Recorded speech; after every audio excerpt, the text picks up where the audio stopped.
जय श्री राधे कृष्णा। हमारे YouTube channel JP Bhardwaj ब्रजवासी में आप सभी का स्वागत है। मैं जेपी भारद्वाज ब्रजवासी माता बहनों एवं सभी भाई बंधुओं का स्वागत करता हूं।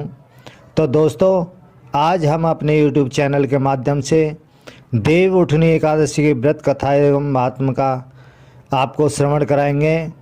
उससे पहले जो भी नए सदस्य हमारे इस वीडियो को देख रहे हैं तो कृपया उनसे अनुरोध है, मेरे चैनल को सब्सक्राइब करें, लाइक करें तथा शेयर भी करें और बगल में लगा घंटी का बटन दबाना ना भूलें, जिससे हम जो भी वीडियो बनाएं उन सभी का नोटिफिकेशन आपके पास में पहुंचे।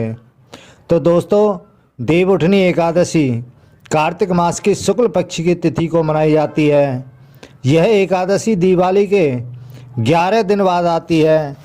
साल 2020 यानी इस वर्ष 25 नवंबर को यह एकादशी मनाई जाएगी और इस दिन के लिए ऐसा कहा जाता है, ऐसा माना जाता है कि इस दिन भगवान विष्णु 4 माह की योग निद्रा से जागते हैं, जिस कारण से सभी शुभ कार्य चालू हो जाते हैं, जैसे विवाह इत्यादि सभी शुरू हो जाते हैं। इस एकादशी को हम प्रबोधनी एकादशी भी कहते हैं, जो देव प्रबोध एकादशी इत्यादि भी कहा जाता है। इस एकादशी की व्रत कथा के बारे में हम आपको श्रवण कराएंगे और इसकी कथा सुनने से स्वर्ग की प्राप्ति होती है। बोलो एकादशी महात्म की जय। तो आइए दोस्तों, अब हम आपको एकादशी व्रत कथा का महात्म सुनाते हैं। तो एक राजा के राज्य में सभी लोग एकादशी का व्रत रखते थे। प्रजा तथा नौकर चाकरों से लेकर पशुओं तक को एकादशी के दिन अन्न नहीं दिया जाता था। एक दिन किसी दूसरे राज्य का एक व्यक्ति राजा के पास आकर बोला, महाराज कृपया करके मुझे आप नौकरी पर रख लीजिए। तब राजा ने उसके सामने एक शर्त रखी कि ठीक है, हम आपको नौकरी पर रख लेते हैं, किंतु रोज़ तो तुम्हें खाने को सब कुछ मिलेगा, पर एकादशी को खाने के लिए अन्न नहीं मिलेगा। उस व्यक्ति ने उस समय हाँ कर ली, पर एकादशी के दिन जब उसे फलाहार का सामान दिया गया तो वह राजा के सामने जाकर गिड़गिड़ाने लगा कि महाराज, इससे मेरा पेट नहीं भरता, मैं भूखा ही मर जाऊंगा, मुझे आप कुछ खाने के लिए अन्न दे दीजिए। राजा ने उसे शर्त की बात याद दिलाई, पर वह अन्न छोड़ने को राजी नहीं हुआ। तब राजा ने उसे आटा, दाल, चावल आदि दिए। वह नित्य की तरह नदी पर पहुंचा और स्नान कर भोजन पकाने लगा। जब भोजन बन गया तो भगवान विष्णु को बुलाने लगा कि आओ भगवान, भोजन तैयार है, आप प्रसाद ग्रहण करें। उसके बुलाने पर पीताम्बर धारण किए हुए भगवान विष्णु चतुर्भुज के रूप में आ पहुँचे तथा प्रेम से उसके साथ भोजन करने लगे। भोजन आदि करके भगवान अंतर्ध्यान हो गए तथा वह अपने काम पर चला गया।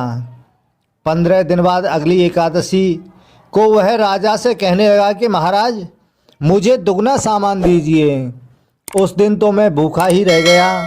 राजा ने कारण पूछा तो उसने बताया कि हमारे साथ भगवान भी खाते हैं, इसलिए हम दोनों के लिए ये सामान पूरा नहीं होता, हमें और सामान कुछ बढ़ा करके दीजिए।